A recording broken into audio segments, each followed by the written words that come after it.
For 6 weeks in November and December of 1777, the Continental Army under George Washington stayed in the hills surrounding Hope Lodge, known as the Whitemarsh Encampment. And today we know them as Church Hill, Militia Hill, Fort Hill, Camp Hill, and Edge Hill. The encampment came about after the Battle of Germantown and the subsequent march from what is now Pennypacker Mills down Skippack Pike to the hills surrounding Whitemarsh and surrounding Hope Lodge.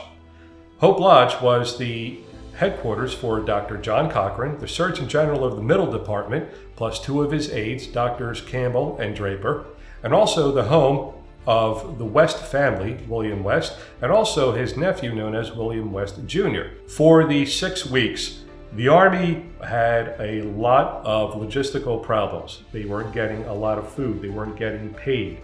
They had problems enough with shoes that Washington offered a $10 reward for anyone who can make a substitute for shoes, and there's really no mention of anyone getting that reward.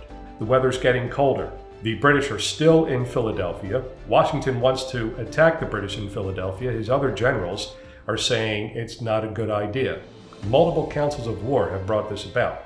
In early December of 1777, General William Howe, who is in occupation in Philadelphia, is occupying Philadelphia, decides to have one last go at Washington. He already beat him twice in 2 months in major battles.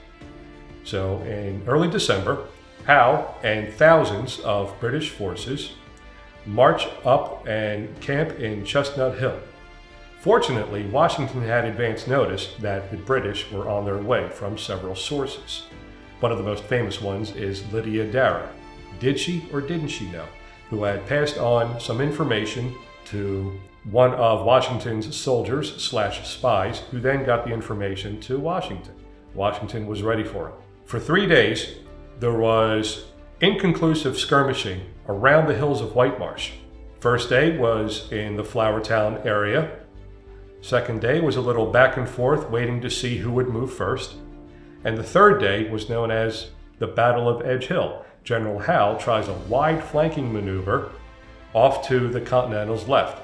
And the major fighting happened around Edge Hill, almost near Abington High School, up Susquehanna Road. After the battle, Howe decided to return with his forces into Philadelphia, not really having gained any major advantage. And Washington saw that this wasn't the best place for a winter encampment. It was too close to Philadelphia, and it was too far from Lancaster, York, and Reading, where the Continental Congress stayed, and where some of the best supplies were. And after the Battle of Whitemarsh, the Continental Army made their way over to Valley Forge for that fateful winter.